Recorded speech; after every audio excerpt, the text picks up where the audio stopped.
So thank you all for being here on this Saturday morning. This is SusTalks number 10. Today we have Dr. Sebastian Groh. I've pulled him out of bed at 5:30 or 6 in the morning. He's in Frankfurt right now. That early. He is, Not that early. Feels like. He's usually based out of Dhaka, where his company SOLshare is also based. And he's got a great company. A lot of our mafiosos have been looking forward to learning about it. And also a very happy Independence Day to everybody on this call. Dr. Sebastian Groh, over to you for the next 30 minutes, followed by a Q&A with everybody on the call. All right. Thank you very much, Ani. Yeah, happy Independence Day to all of you. And thanks for joining this SUS talk during such a auspicious day. I'm sure there's a lot of competing opportunities today. So the talk is coined as how SOLshare is bringing affordable electricity to everyone in Bangladesh and beyond. So we will talk about electricity access. We'll talk a little bit about what we've been doing in Bangladesh and also our small baby steps we are doing here in India. But more what I wanted to talk about is the process of transformation itself. And we have always this idea, and I had it also in the template deck. What's my status today? What is my status in 2030? What would I do if I had so much money? And I wanted to talk a little bit more how we come from this point A to this point B. And I think often it's very easy to explain in the aftermath. And yeah, this is how this sector was transformed, or this is how this company disrupted that. And even the word disruption, I think I wanted to talk a little bit about innovation and disruption, because I think these words are often used nowadays, definitely watered down, but also often used incorrectly. So I want to talk a little bit about innovative, disruptive innovation, but more also, instead of presenting you with a case study, how awesome we did something or how poorly we did something, to give you a case where I say, okay, look, this is where we are today. This is where we want to be in 2030. And I think the theme of energy transformation or transformation to a more sustainable society is a theme which is across all the mafiosi. And with this, all of you here being mafiosos or aspiring mafiosos, I wanted to figure out what it is, are concerned with that. So I will keep it more of a discussion at that point. And if you wish in the Q&A, we can still go closer into our specific case, but I thought it would be interesting to have it at such. Having said that, let's start with the presentation. And so the world today, I wanted to, so I'll show you two short video clips. So that will make my life a lot easier, and also they have been really nicely made. So the first video clip is on the world today and what SOLshare has been doing to date. And that should then build the context for this today. And then I'll show you another video clip of the world we would like to see in 2030. So a decade from now. So let's start with the first one. Give me 1 second. Enable energy sharing between them, which is basically trading. And the customer chooses when they want to trade and when they don't. Instead of building large grids, we're proposing a decentralized structure where we start building grids bottom up. The setup is quite simple. Any home that has solar panels and a battery can buy this special box, which connects them to another house with the same setup. The box allows the buying or selling of energy between the homes. But it gets better. There is still a segment of the population that still can't afford to buy a solar home system. So instead of doing that, if they can just buy a small soul box, they can just buy energy when they need it. You fill up your soul box with money. As you keep using energy, it deducts money.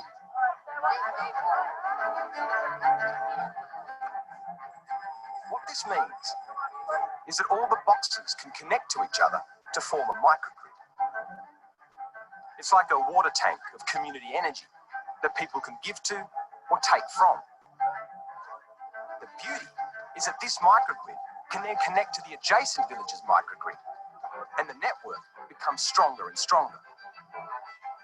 There's a mimicking of nature here, isn't there? Like in the way that cells multiply and form something and strengthen. Yeah, That's a great analogy. You have one solar home system, you interconnect with your neighbors, you make it 50. Slowly you interconnect villages. Once you've collected 100 villages, you can hook it up to the grid. You can sell to the grid. Forget buying from it. You become the primary energy generation source for the country. So the idea is we are like a swarm of bees or a swarm of fish that move together, pool in all our energies together to run bigger loads. Speaking was a colleague of mine. His name is Neil Tamhane. And I wanted to, this is our world today as we build the grids. And the excerpt was from a movie which is called 2040. Now, the movie is not only about us, it's about a range of innovations that exist today and could power us through this climate crisis until, and it says not 2030, but 2040. And there are a range of innovations in the sectors of agriculture, in our case, energy, the case of EVs and automated driving, self-driving cars, and so forth. I would recommend actually all the mafiosos to watch it. Because of Corona, it did not go into the cinemas in India. It is in Europe, in the US, and in Australia, but I think it's on Amazon Prime. I don't have Amazon Prime, but I've heard recently someone telling me he watched it on Amazon Prime. So if you want to look out, if you're interested, 2040, the regeneration, you might be able to see it there. And now let's have another quick glimpse into the world in 2030, and then we can actually get started. So the perfect world in 2030, and we'll do another 1 minute clip, and then we are all set. 1 second, let me do it right this time. Let's there, open the other. Sorry, I'm doing it so handy, but that was the best I could guarantee it. So everybody sees it, and we can. Yes. Perfect. Okay, so. Hold.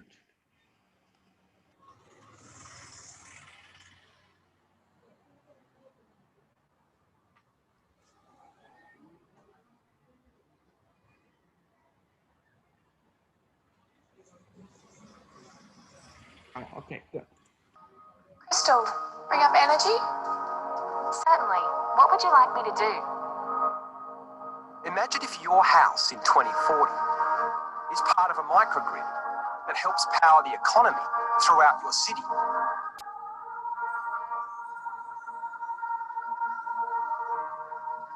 Imagine if your windows are solar glass and come standard in new homes. And your solar battery is cheap and recyclable. This could allow you to donate your excess energy. I'm going away for 4 days. Would you like to share or sell? Share. Hurricane relief? Done. You're a legend. Thanks. Humans are awesome. Okay. That choice was good for your soul. All right. Every home is going to have a battery that's going to store as much electricity as it possibly can store. And all the governments in the world cannot push back against that, because folks are going to go buy it at the store, at IKEA, at Walmart, the supermarket. And it's going to be very cheap. So cheap that you're not even going to notice. If If cheaper home energy systems are combined with more people demanding clean energy from their politicians, darling, then there's a chance many countries could be close to 100% renewable by 2040. What I can guarantee is that not only will I be an embarrassing dad, find news, but that natural disasters will increase their intensity over the next 2 decades.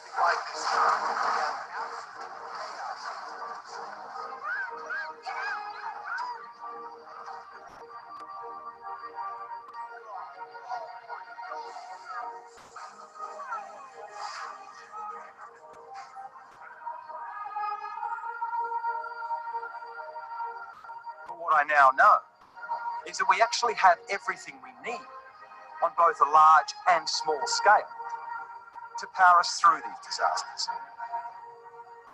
And by building new grids, loads of people will get loads of jobs.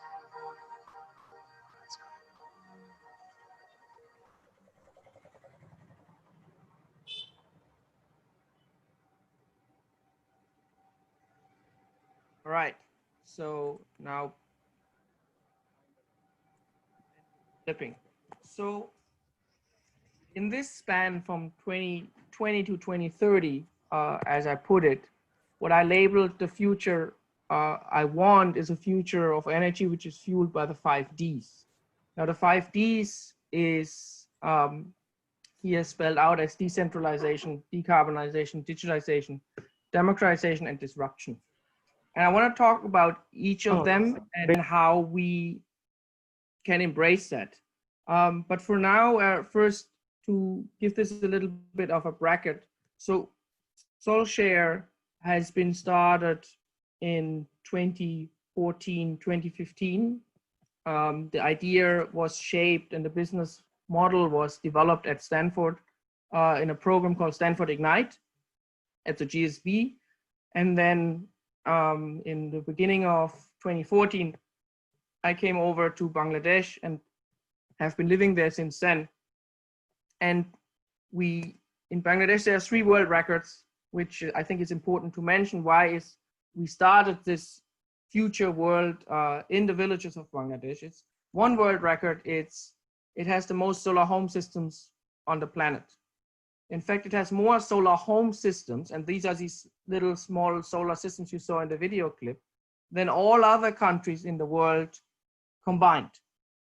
Right now, there are about 6 million of them, which means 30 million people have solar as a primary energy source. And the important thing here is primary, which is a world record. It's the biggest distributed and renewable electricity supply at the end of the day, or utility in that sense. The second world record is it has the biggest mobile money platform in the world, which is called Bcash, and there are a few competitors. And because of COVID, actually now literally every single person in the country has access to mobile money, because the government of Bangladesh decided that these emergency relief funds, to just put them in micro payments onto the mobile money accounts of the people, which is quite impressive. And this is really throughout the country. And thirdly, it's the densest populated country in the world, except for the city-states like Singapore and so forth. So these were 3 world records. And what SOLshare did in 2013, 2014, we put data loggers into these solar home systems. And we found that at 3 p.m., most of the batteries were full, but the sun was still shining at full brightness. So all this energy was in excess, so was completely wasted. And then we started to do some calculations, and we found that over a fleet of 6 million solar home systems, that meant that $1 billion worth of electricity was wasted every year on average. So the whole fundament of SOLshare was, how can I tap into this $1 billion and make it available to the communities by interconnecting those solar home systems, and not only the solar home system, but also the houses who don't have access at all, and start to find out how can I arbitrate this electricity, how can I share this electricity within the community so that there is less waste, and so that everybody at the end of the day is better off and has a better access to energy. Little did we know then that we actually had, then that was in 2015 in September, that we had just installed the world's first peer-to-peer grid. Now, we didn't know what a peer-to-peer grid was back then. We only knew that there were solar home systems, and we saw people throwing cables to others to share that electricity. And later on, you know, all these labels came, oh, this is like Uber, or this is like Airbnb or Ola, or whatever you want to call it, for solar home systems, for the off-grid sector, and so forth. So that came all later. But what became clear to us then is that we were onto something, even so we basically stumbled into it, which actually fits the list which you have on this slide here. It is extremely decentralized. I mean, it is as decentralized as it can get. Every household is a prosumer. So they produce and consume at the same time. And it's really, in the case of Bangladesh and as well as India, these solar home systems are really the definition of a decentralized solution. So the key point of decentralization here being is, I'm producing something where it is consumed, whereas a, let's say, nuclear power plant or a coal power plant produces something where it is not consumed. So it's a centralized structure. And to be precise, a large scale PV plant of, you know, hundreds of megawatt is also a centralized solution, not a decentralized solution. And it is decarbonized. We don't even have a diesel component in any of our grids, so it's 100% renewable. It is digitized in the sense that whenever I sell electricity, and this can either happen just automatically based on our algorithm, or I'm pressing a button that I want to sell now, the settlement is done automatically through my mobile phone. And my meter, which is bidirectional, obviously, doesn't even show kilowatt hours. It directly shows rupees. And whenever I sell, the rupees will go up. Let's say I have 100 rupees in the morning, I come back from work, I have 150 rupees because in the afternoon my system was selling. And then maybe I need more power and I start buying again. It is democratized, and we can talk a little bit about what democratization in this energy world means, but it's definitely, and I think Neil spoke a little bit about the video, the moment I'm a prosumer, I'm empowered. And the moment that is the case, I'm no longer victim, or I'm no longer passive in the sense that I have to wait for the national grid to come, or even I'm dependent on a certain utility. Because if you think it's true in this model where we all have our own source of power, and both generation and storage, there is no more need for a utility.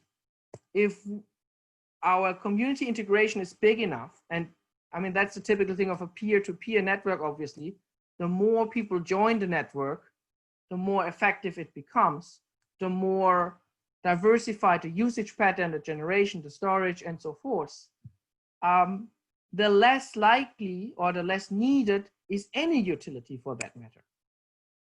And that brings us, I think, to this point of disruption, which is nowadays very contested. And the question is also whether you want to disrupt, or whether this can rather be a hindrance. So some of us here would probably say, yeah, I definitely want to disrupt because I know the status quo is not good and I need to change it, and disruption is one way to do that. But we'll talk a little bit more about that.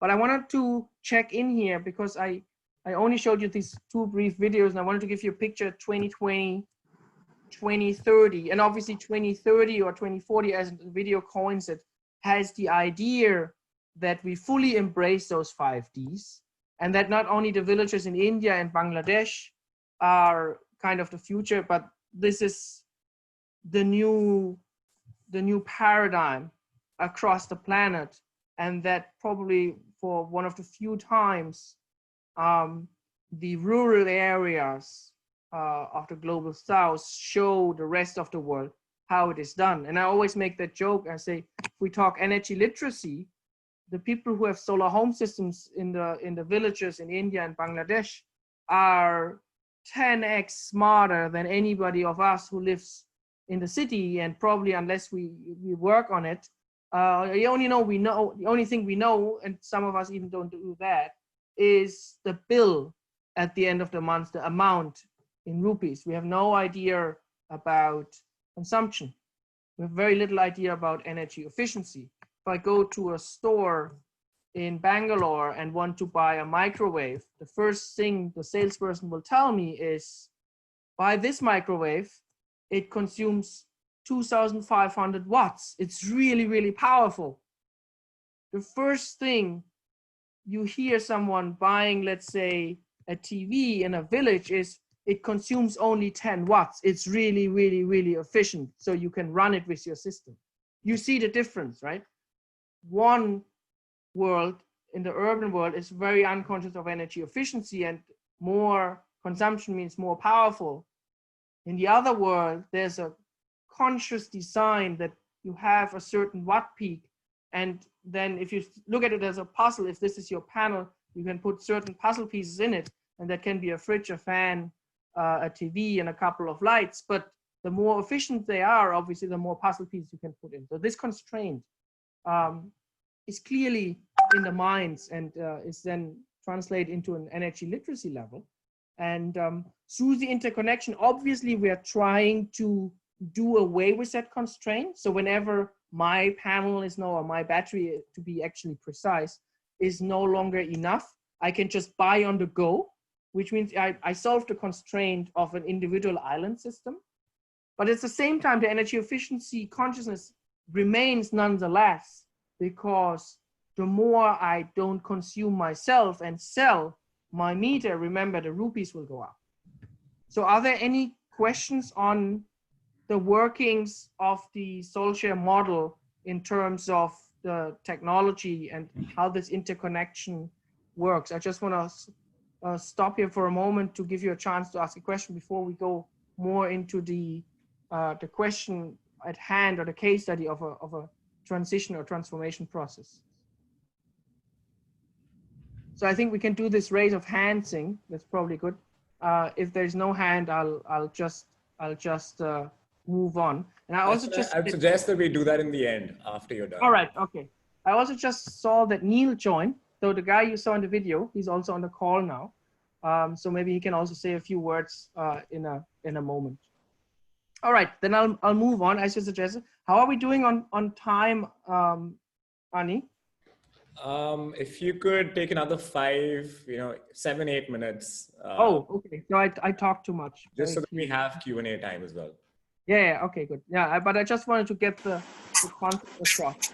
So the question I wanted to float, as I said, it's a case study of which concerns probably all of us. It's how do we transform the present energy sector within a decade? And first, to distinguish here transition and transformation.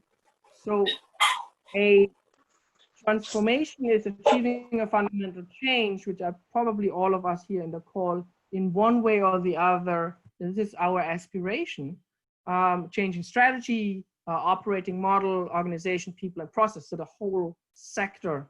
Whereas a transition is, and some of you may have come across the word Energiewende, the German word, and it's often translated into energy transition. But that would mean that we really know that today we have the state A, and we need to move to an outcome state B, and everything is known, which is not really the case. So the better translation, which unfortunately hasn't been done, and now people agree that it should be transformation, but everyone knows the word energy transition, that yes, there is a process change from state A to state B, or here T1 to T+1, but the outcome is actually open, and there is no fixed trajectory. It's very messy, right? It's very noisy, the projections we have, how we can change, for instance, the energy mix. And our 3 hypotheses, and you can see for yourself whether you agree to those. The Sustainable Development Goals, the SDGs, are not technically easy to achieve, but some progress is observable. We have to see now how much of this progress has been rewinded through the COVID-19 impacts, and I guess it'll take a little more time to come up with that assessment. But the implementation anyhow is on site is often hindered by societal obstacles. Decentral and bottom-up approaches are available in all kinds of sectors, in all kinds of shapes and forms, but are often blocked by large-scale top-down approaches. And I think we heard Neil speaking about this a little bit in the video. The current societal mainstream puts little focus on great transformations. So these are the 3 hypotheses, and moving on, I must say this.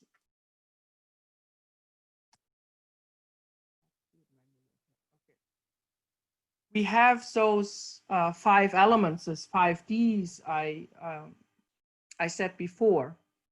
And the question really is, one, for the sector as a large, and then again, in your specific case, what you're working towards is, are those 5 Ds the same elements for your future? And how can the 5 Ds help to challenge and those hypotheses? And one word on disruption. I promised you to do that, and sorry, it's going to become a little bit academic, but I'm in my free time, I'm also a associate professor at Bragg University in Dhaka here, and I teach in the MBA in strategic management, and this is one of the slides I'm using there. Because if you look in your ecosystem of entrepreneurs, I think you hear a lot of people say, yeah, I'm disruptive, I'm innovative, and my product, my solution, my company disrupts X, Y, Z, and this will make Y obsolete. And this is actually not how Clayton Christensen defined disruptive innovation. So basically what he argued, and I'll try to do that very, very quick now. If you look at the incumbent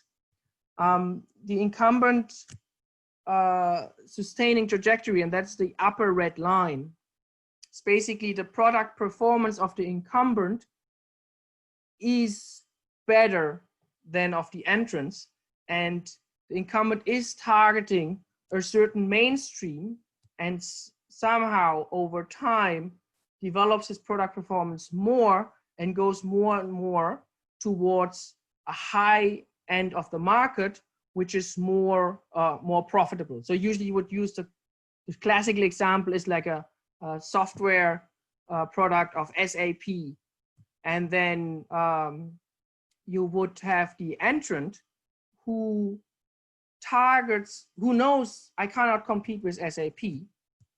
So let's say that would be Salesforce, and targets a niche and designs its product for this niche and grows with that niche and then goes on this disruptive trajectory. What is interesting is that at some point it learns over time and it actually eats more and more into the mainstream. So this is how it was defined. But if you now listen to, I don't really like him, but be that as it may, Peter Thiel, one of the early investors into Facebook and so forth, he says disruption is stupid. Monopoly is the condition of every successful business, not disruption. So he says, if you disrupt, the only thing you do, and remember the hypothesis that there are big forces at play who do not want to have this bottom up, who do not want to have this transformation, because the status quo is actually quite convenient. So the question is in how far this disruption approach is working, and also what we really call a disruption. Because if you disrupt something to replace something else, that else you're replacing has already been there. So is it really so new what you're doing? So another quote by Clayton Christensen is that disruption has the best chance of success if it competes with non-consumption, which basically means your competition of non-consumption means you're introducing something truly new, which then would be called as a market creating innovation. So for instance, before Google, there was no way, I mean, Google did not set out to disrupt the market and replace the yellow pages, right? So they created a whole new market for themselves. And that's the best chance then that you're creating a monopoly. This is what Peter Thiel is after. And as I said, Peter Thiel, I think it's a very controversial person, but it's a good quote to be careful with this word disruption and to be careful how you place your idea, your solution, your product, your company, and what is it you're after. So I would argue that what SOLshare is doing, I could play it the way, yeah, we are out there to replace the utilities, but that wouldn't be quite true, because we're not starting out in a world, let's say, in Bangalore, in Delhi, or in Mumbai. We're actually in the very remote areas. So our competition really is, or was, that to be discussed with the grid electrification, non-consumption, which means if you don't have SOLshare, you have nothing, or at least very, very little, which means you are a consumer, you don't have even a solar home system, or you have a solar home system with great restrictions. And so you create a market, you create a market creation innovation, and this is the case in the large parts where we operate, you are the monopolist. Now with grid electrification, a lot of things are changing. India has announced 100%. Bangladesh will announce 100% next year. In how far this is accurate, I don't think we need to go into, but certainly there is a competition. The question is, how do you deal with this competition? I want to, for the Q&A, is the question I want to make is, so how do we bring about positive systemic change while making sure that we're having paying customers? Because all this talk, all this systemic change and disruption and so on, I think with the WeWork debacle last year, it's clear that it has to be embedded into a clear unit economics case. And this is again contested. I'm an Ashoka Fellow. There is a lot of discussion within the Ashoka Fellows right now about the systemic change and in how far should Ashoka actually support for-profit companies. I got elected a fellow in 2018. I think now I wouldn't be anymore already, because there's a stronger focus on NGOs. I know that the Indian fellows are greatly contesting that, because we all know how difficult it is to bring about an NGO and what restrictions you have there. So that's why I wanted to point that also out. When talking about paying customers, we're talking about unit economics, unit profitability you have to get to, and how do you bring about this positive systemic change from 2022, 2030, the two video clips you saw. And I'll leave it at that, Ani, and open it for the Q&A. Fantastic. Thank you so much, Sebastian. This was a masterclass. And I love the transition that you did from 2020 to 2030 and how you shaped it around the 5 Ds. I think that's a big takeaway from your presentation today. I'm going to open up the floor for questions. The best way that we have found to do this is if you can drop your question in the chat box, and then I'll call on you so that I know what order to call on you in. And then you can unmute and ask your question to Sebastian. There's already a hand up from Indrajit. So Indrajit, I'd ask you to start. And after that, please drop your question in the chat box and I'll call on you. Hey, thanks a lot, Anirudh. And, congratulations, Christopher. I think it was an amazing presentation. Okay. And because, I've worked in India in several rural areas, so I know what you're talking about has a huge market that we can't even begin to imagine. But coming back to the question, there were quite a few actually. But I'll start by trying to sort of bring out some pointers to the question you asked, which is on how to bring about systemic change and have paying consumers. And I wanted to, ask you, have you heard about Pradhan? It's an NGO in India, which actually works on systemic change. It started with agriculture and then went into finance, rural finance, and then into education. So, that's one point I wanted to make. And the way I have seen it work is, we'll probably have to look at creating local champions. When you're talking about similar to the decentralized system of energy creation that you talked about, you'd probably have to look at a decentralized creation of teams in the areas that you work in, who can potentially work as champions for the concept that you're building. So that was on, responding to your question. And I had a few questions regarding the system that you talked about, because it's something that I've been thinking about since 2011. Microgrids plus solar is a brilliant combination. How are you looking at localized manufacturing of the components? Because when we talk about decentralization, it's important to look at the life cycle, from when we are producing all the components to its useful life and then its disposal. And unless we are able to look at that in a local context, end of the day, we will be looking at a much bigger footprint, carbon footprint for that particular concept as a whole. So that was one question. The second one, and this links to your point on Clayton Christensen trajectory, is how do you look at integrating big players who are already out there, utilities, manufacturers, name it, whichever sector linked to this particular model. How do you look at them as co-creators rather than direct competitors? Because then the resistance is much higher. And the third question was really about, if we assume that, and this is working as you've clearly shown, how are we going to maintain this system? Because, if you have batteries, typically 2 to 3 years, they would need a change or they would need some kind of maintenance. So for these components, how are you looking at setting up a system which is able to maintain this huge structure, decentralized structure that we're creating? So it was a long one, but I hope, it kind of addresses your question and I'm able to get some insights on this. Thank you.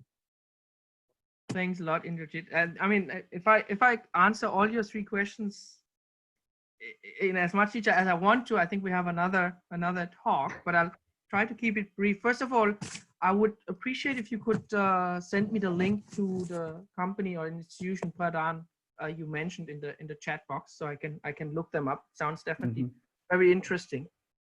On the localized manufacturing, I think that's anyway the thought of the hour, given COVID and given the breakdown of supply chains across the world just a couple of months ago. I mean, it has largely recovered. Obviously, a lot of companies, big ones, small ones, are looking right now into their supply chain and think, should I be only sourcing from China? And also the recent happenings in India with the clash with China, that the boycott of Chinese products. I mean, there's a couple of things coming together, right? So I think that the world has become largely dependent of China as a powerhouse of manufacturing and by now also development. I mean, the days that this is just copying in China are over. Anybody who has been to Shenzhen I think, has by now realized that this is a powerhouse, and this whole area there is a new Silicon Valley even. So this is kind of being relooked at right now and rewinded also for us. What we do is we say, okay, one of the key success factors of the solar home system program in Bangladesh was that there has been built a very strong ecosystem, including manufacturing, which meant by now there are some 15 battery manufacturers. There's even a little bit of PV manufacturing, but very little. There are hundreds of charge controller little shops, I would call them. And also on the appliance side, a little bit is happening, but largely pinpointed on the battery, which you already made out that this is the Achilles heel of the system. It's also by far the most expensive component of the system by now. We as SOLshare, we do the casing, the QA, the flashing, putting the firmware, everything within Bangladesh that in part is due to IP, but it's also in part of because we can. And also because we want to have it as localized as possible. But we have not made good experience sourcing the PCBs within Bangladesh, quality-wise, reliability-wise. We have made mixed experience in sourcing it from India. And then the reality strikes, right? You are a small company and you depend on a batch. And if this batch goes wrong, it very quickly becomes very critical for you. So for us to experiment with different suppliers while we are still having all our own homework to do in redesigning and so forth is very risky. Then again, South Asia is the least integrated market in the world. If I have to send something from Bangalore to Dhaka, it goes via, I think, Singapore or something like that. So, right? It's crazy. We're trying to send PCBs from India to Bangladesh, and it's a nightmare.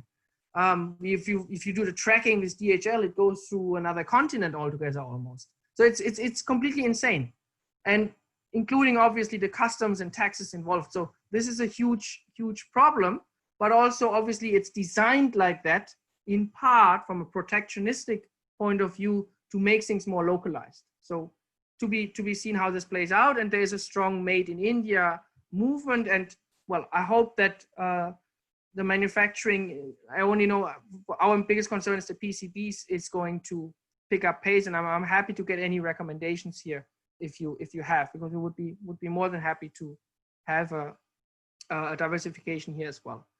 On the big players, I think you are interested. Your comments were spot on. I mean, and that's mainly the thing I think which also Peter Thiel wants to say. If you just go out there and say I will replace you, most likely that you will either kill you in terms of making you putting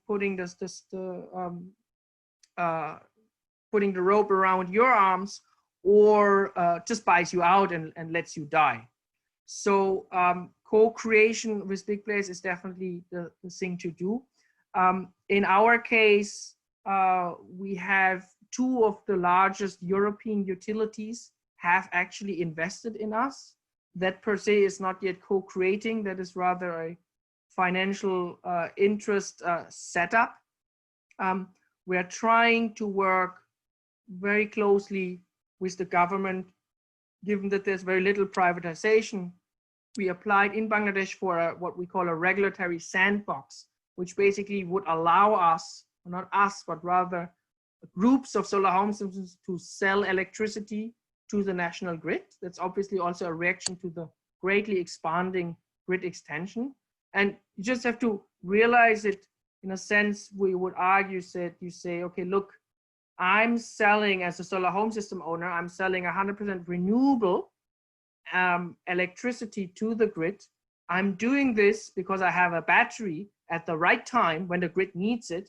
And I'm also doing it at the right location because I'm at the edge of the grid. So these are a couple of very strong points which would support a very high tariff for those feed-ins, possibly much higher than what these people will pay for the grid electricity. So if I put these two components together, I could basically become a net importer of electricity, so which means just that I buy more electricity from the grids than I'm selling, but still have more money in the pocket at the end of the month because my tariff is a multiple than that of the grid. So that would be a big co-creation play, which we are currently pursuing, but it is very complex and very complicated. For the maintenance of the systems, so first off, another key success factor in the setup in Bangladesh was that the batteries came with 5-year warranty. I admit that this is a kind of unique situation. In most of the other countries, batteries do need replacement or show strong signs of sulfatation and so depending on the battery technology after 2-3 years. We have a fairly unique setup in Bangladesh. There's also a very good recycling process. The lead in the battery has so much value that you will never find a single battery being thrown away anywhere. With all the EVs now, with the electric rickshaws, you can see that millions of batteries, they are all being recycled. How they're being recycled is a different story. I mean, in how far this is formal or informal, and some kids do that in some dark room and with no security. That is a big thing to solve still. But there's no batteries which are dumped. There's no lead going into the ground in that sense. So these were the 3. I'll keep it at that because I think otherwise it'll be tricky. Thank you, Indrajit. Arjun, you're up next.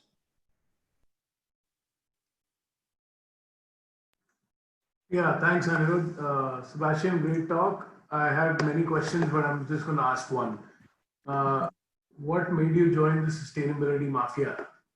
And what do you hope to get from it, and what do you hope to contribute to the mafia? All right, great. Yeah, okay. So, I mean, what made me join is basically Ani called me up, and I knew Harry already, and I loved the passion in how it was presented, and it reminded me a lot of, and I hope I could bring, even though it's very early here, bring some of that passion across here. So in that sense, I saw a strong alignment with just a passion, and I coined this talk today. I think it was, I spoke a little bit too much. I wanted to have more about this. How can we, go from A to B? Because the sustainability mafia has certain goals, and I tried to coin it as the struggle I have with SOLshare and you have with your company, and we all have with the sustainability mafia. We all need to go from A to B, and we all have a lot of powerful forces who want us to either stop or at least slow down. I think we can all agree on that. So we are fighting the same fight, and I think the questions in terms of co-creations were really good.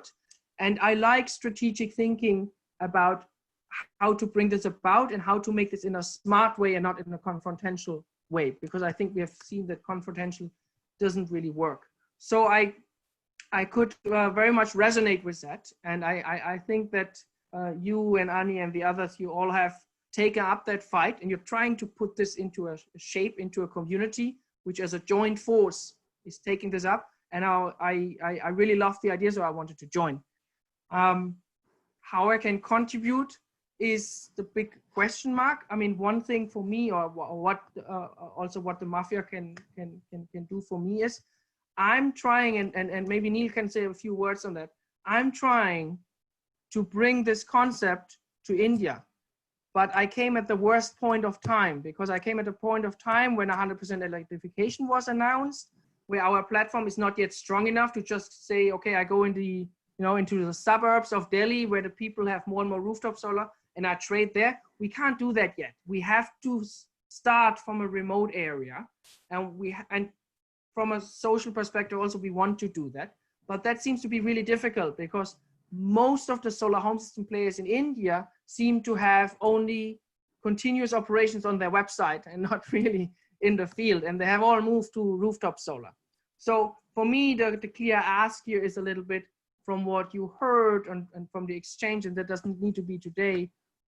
What would you recommend? How can we as SOLshare, I as Sebastian, or whoever in the company contribute to this transformation process. And I think in India, it's much more progressive. And we talk about grid integration, pooling solar home systems and feeding in. Probably in a couple of states in India, we'll have much better chances because we may have a government which is a little bit more open for innovation. And I saw some great policy being written already, obviously with some caveats. So that's a little bit, we have 2 grids in Assam, but they are at maximum technical trials. We don't have any paying customer for that matter, which was the requirement. So we're finding it hard. We have some money for India, but essentially we can't call it off because we don't have a real case, because all our partners I have looked at are not really into it anymore. So having feet on the ground, having a continuous customer engagement, which we need. And also for the maintenance question, maybe one more addition there. Obviously, the key is a solar home system cycle of 2 or 3 years should not be the end of the story. So the platform of trading means that I continuously want to supply this person with new batteries, with new panels, with more appliances, and lift this whole energy access level up higher and higher and higher. And I think I saw in the questions here, talk a little bit more about unit economics or revenue. So SolShare makes revenue for every kilowatt hour traded, which means unless the community grows, our unit economics collapse. So there's a clear alignment with that. Sebastian, that's really great. I think one thing that would help other people on this call help you is to have some sort of clarity around what are the ideal set of conditions that you look for. When you're looking for an area or a partner or whatever, if you can just share a little bit about that, because I'm sure the people on this call have got good networks, and if the ask is very specific, they may be able to help you. Oh, sure. Thanks, Arjun. So thanks for giving me the opportunity to make the ask. Yeah, you should never pitch without an asking. So that's called a masterclass, not a pitch. All right, thanks. So very clear, we are looking for a partner who has feet on the ground. So you can take us as a tech provider, as a tech platform provider. So we provide the tech, we can provide the remote analytics and so forth, but we can also, of course, in the beginning, help with installation and so forth. But we're looking for a partner which A, has feet on the ground, B, has a continuous relationship with its customers / beneficiaries in that village. It doesn't necessarily need to have experience with solar home systems or not, but should have this relationship, and feet on the ground will lead to 2 things. First, knowing whether there are pockets, and pockets means close together clusters of people who do not have electricity or have extremely poor electricity access. And that's basically it. If these 3 criteria are there, we can start talking, unless I forgot something, Neil. I want to be respectful of everyone's time, but we do have a couple more questions. So Sebastian, if you have 5 minutes, 10 minutes more, we could perhaps. Oh no, I have time. It's a festival day for you. It's a Saturday for me. And okay, yeah. Fantastic. Deva, would you like to unmute? Yeah, thanks, Annie. Thanks, Sebastian. It was a great talk. Can you hear me? Yes, Deva. Thank you. Yeah. So.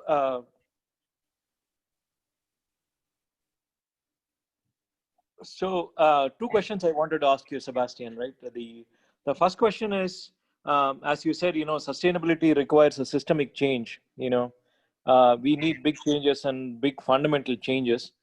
That requires quite a bit of investment. But when you look at the investment, the profitability becomes very important. Like when you look at the current PE investment, it's running in the $70 trillion or so.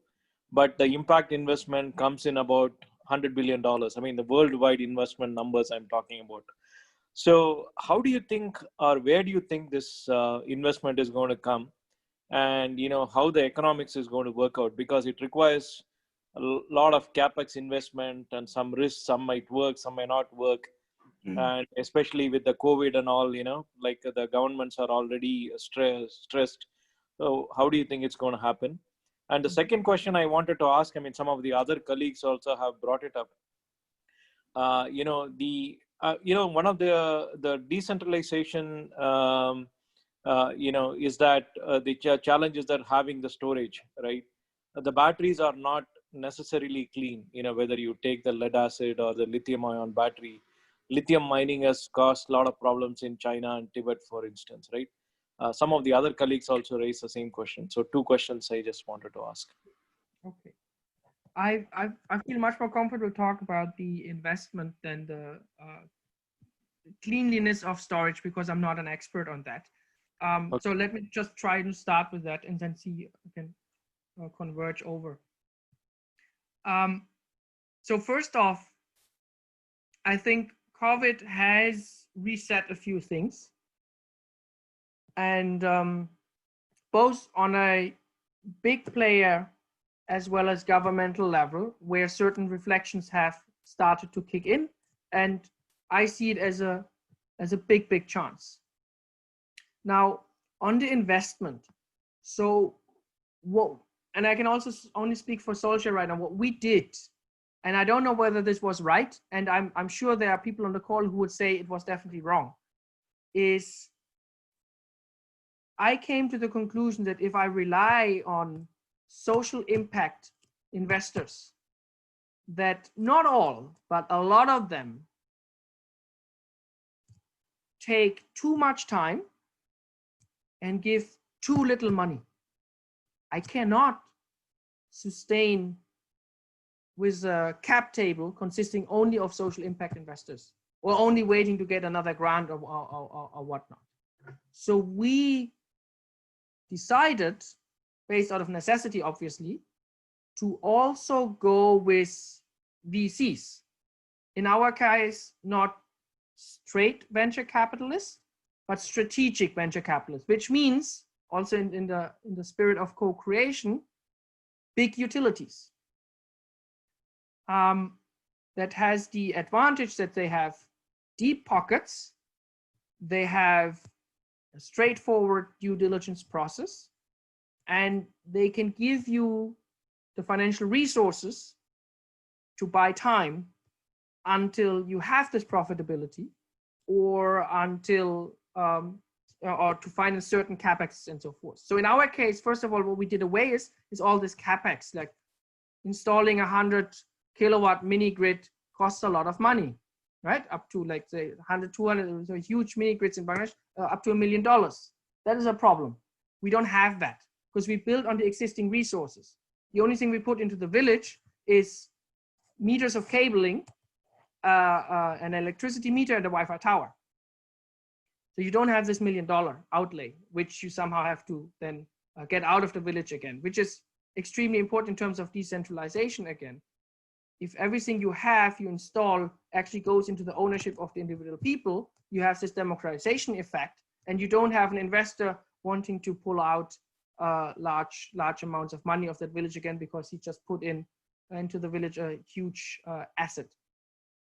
So I think that sustainability has also, through COVID, I mean, obviously it has started a long time ago, that more and more of the very big funds are looking into it.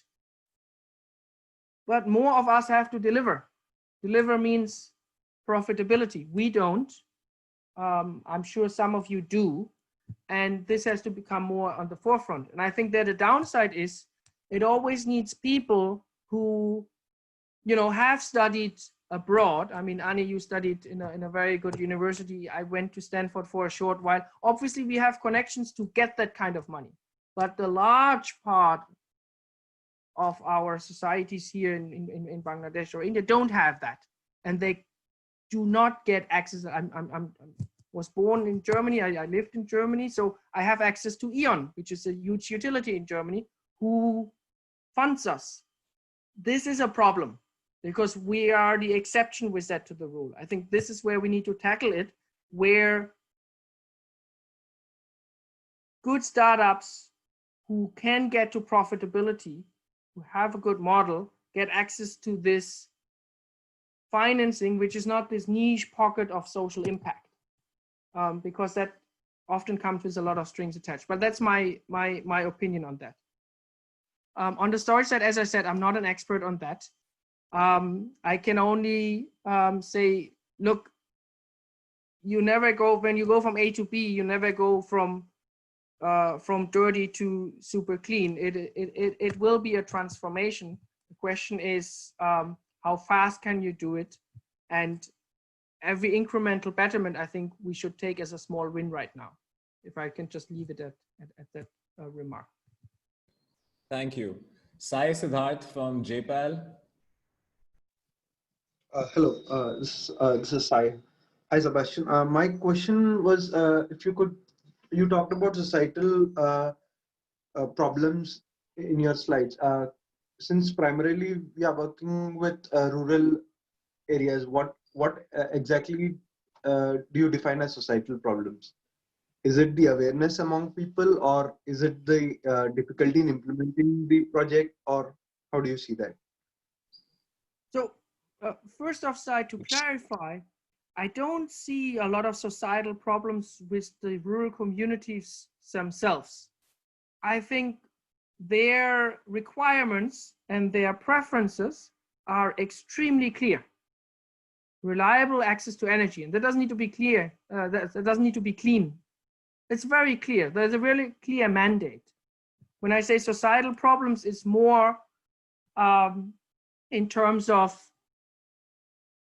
the hardest place to sell a microgrid is a place where the national grid was promised, not where it is, where it was promised. And that's a big problem. You will promise the stars, the big national grid is coming. You will, in a village, it always, hopefully not much longer, it resonates well. You will live like the people in Delhi or in Mumbai. And that is a problem. So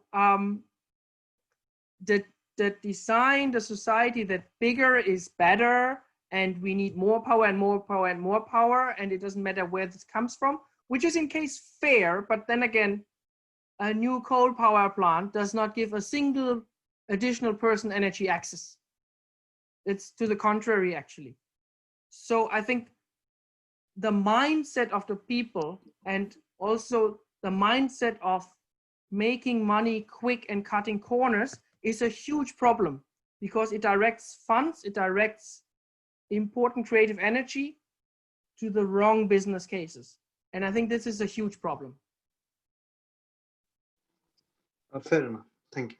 We'll take Sharad's question next.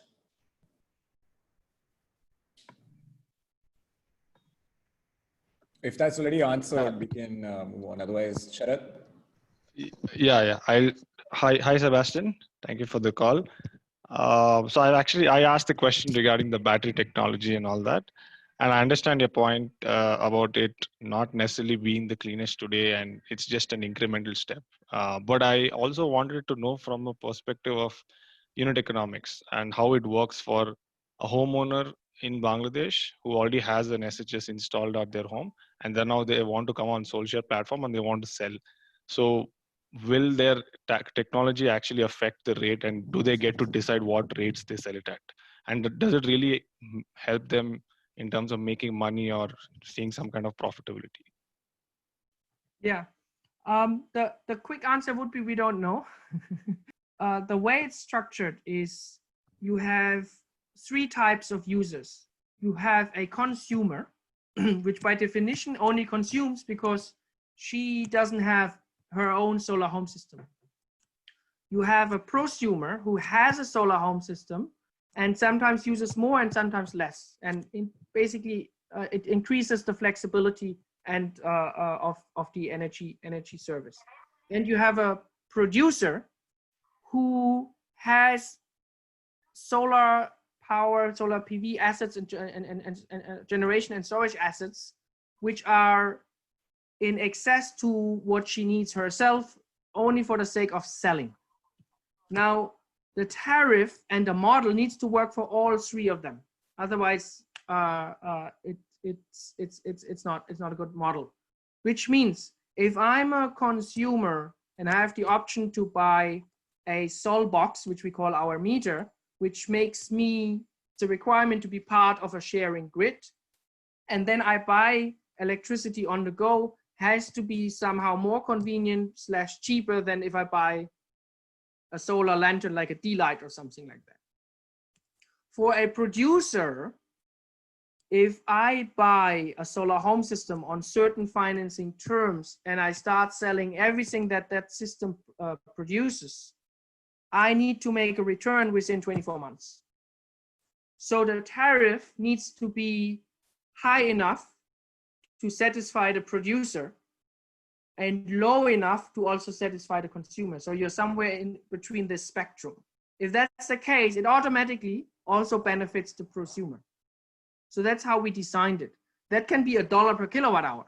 Because what you need to realize is if I buy a solar home system for $300 and I have 2 years of financing, and then I probably need $1 per kilowatt hour.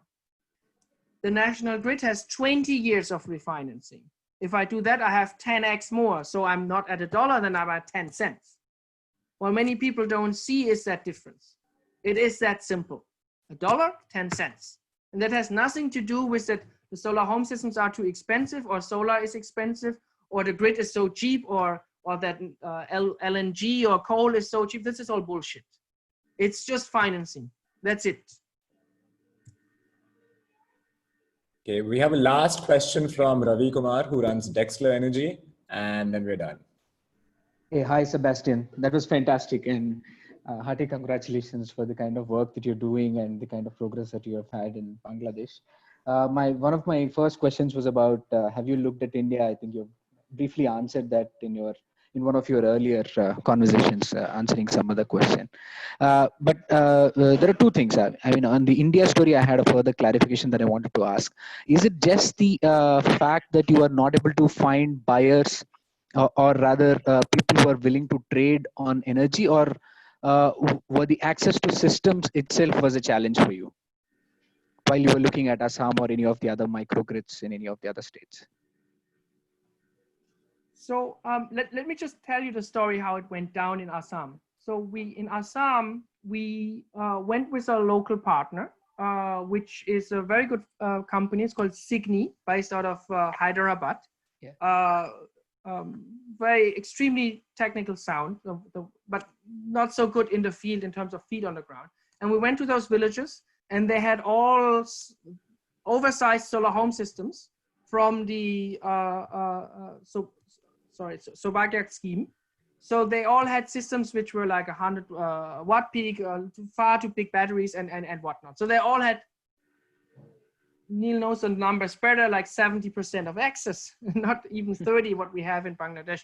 So it was a huge scope. But obviously you couldn't tell them, hey, buy that box, then you can share, then you can use more power, because they already had too much, right? Right. But what they couldn't do is they couldn't use productive use appliances, let's say a rice huller. There's a lot of paddy farming and so forth, because the system was oversized, but it was not big enough to power that. So the entry point for us was to say, hey, if you buy this little box, fit to the rice huller, because if we combine and make a synergy effect of those, of let's say 10 too big solar home systems, then we can power that rice huller. So you buy the box and then you can use the rice huller, and then we can design it in a way that you can have per hour or per kg of hulling, whatever. That's fairly easy to design that. So that worked. So the problem is not designing the unit economics or the business case. The problem is to find the right partner. Because for instance, in case of Signi, technology-wise, extremely sound, a very good company. But in terms of feet on the ground, in terms of, they're also basically a tech provider. So we don't need another tech provider. We need someone with feet on the ground, as I said before. So it's more identifying the right area with the right partner. And I think if that's the case, we'll make the business model we'll make work. And we even have funds which allow us some time to make the business model work. It doesn't need to work from day zero. So we actually have some fairly good conditions to go in. Understand. So is it, when you say feet on the ground, does it necessarily have to be, someone who is part of the industry, or does it, maybe probably have you looked at tying up with the local panchayats, and there are a lot of skilling programs that are happening. There are a lot of, rural development programs that are happening. Maybe have you found partners there? Have you looked at that? I mean, we haven't found, but we have got the suggestion. And as I said before, it doesn't necessarily need to be a company who has, or an NGO or whatever, who has installed 50,000 solar home systems and just say, okay, in this village, we installed 1,000 and electricity supply is still very poor, just interconnect them to make it like a grid. Right. It doesn't need to be necessarily that. So it can be these kind of skill development. We had a couple of suggestions which are good. So this can be the case, yes. Oh, fantastic.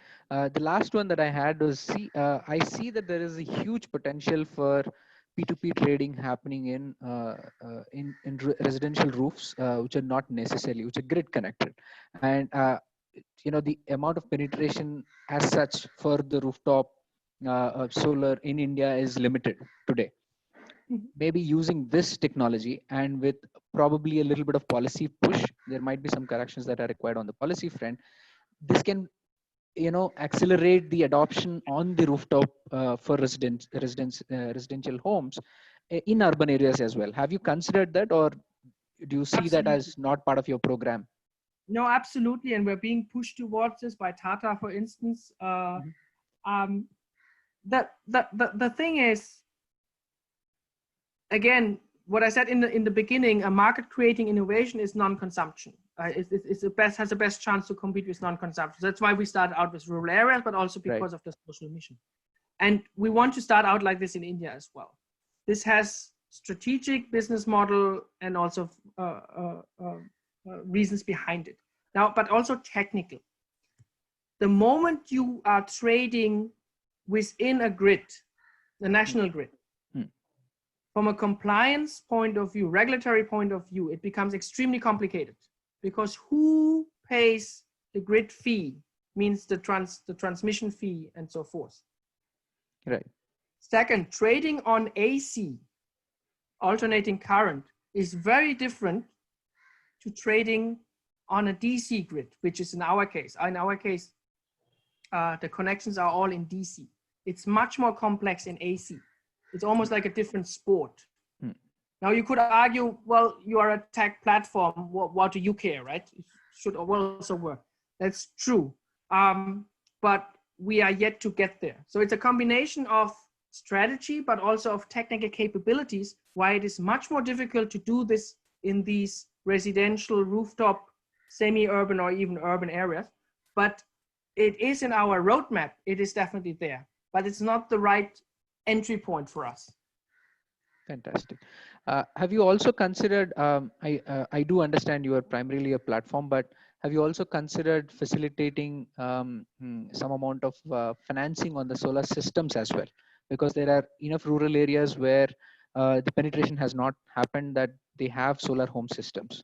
So have you looked at doing that as a combined thing where, you're coming up with the grid, the system, as well as the technology to trade? We do, yes, but I would like not to get involved ourselves because it will convolute the model. So the way we do it in Bangladesh is we're working with Grameen Bank, Grameen Shakti, the sister concern. And because I told you about the producer and I said it's deliberately within 2 years, he or she needs to have to return on investment. That's because it's spoken from a microcredit perspective, of course. A microcredit being maximum 2 years and has to have to return.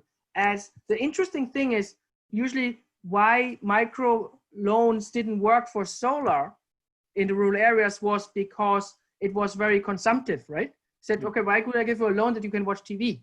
That doesn't make any, that doesn't give me the return. How do you pay back? Now this all changes.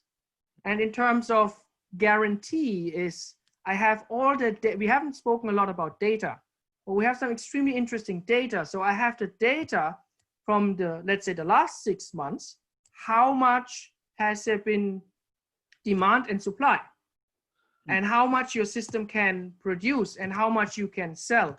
This data gives you almost, with a nice projection, if the next 6 months are like the last 6 months, a guarantee how much of the power you can sell.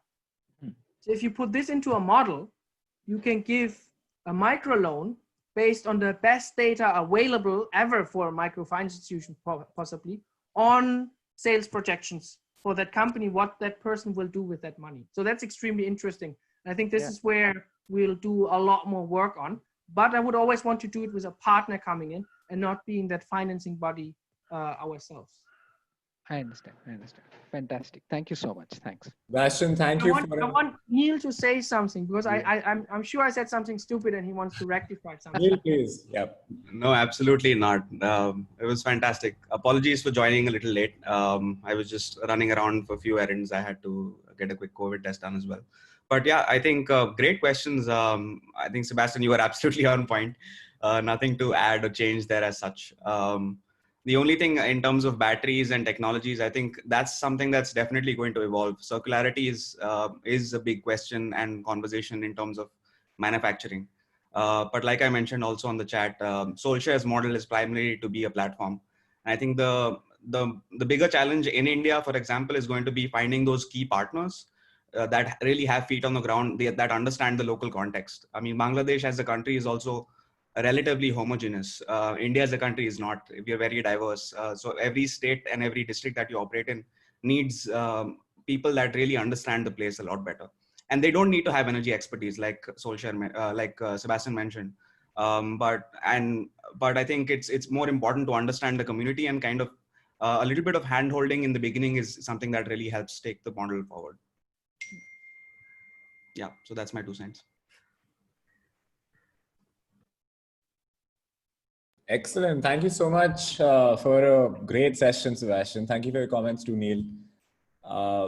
And for your patience to go 25 minutes over, our designated time. Thanks to the people. Hey, Ani, can you do me one favor? Yeah. I couldn't read the comments in the chat because I was always talking. Could you just make sure that I get them? Because I think there's probably some really interesting stuff in there. Yeah, for sure. I got it. I'm going to send that over. Thank you for this excellent session. How best can people connect with you and reach out to you? I'll the last thing in the chat, I'll just put my details there. In terms of email address, that's the easiest. And but yeah, also most of the people here you'll have in the WhatsApp group as well. But some people do not have your email. Okay, so WhatsApp is clear. So email, I wrote it privately. Sorry, that was stupid. The default option in Zoom is always, I always make that mistake, that it answers privately. There we go. Yeah. Well, I hope that this session helps you find your footing in India. It's a stepping stone to find your footing. And I'm sure that, I'm convinced that you may find your collaborator within SusMafia itself. Great. Yeah, thanks a lot. That would be awesome. That would be really awesome. Thank you all for being here on your Saturday morning, and enjoy the rest of your weekend.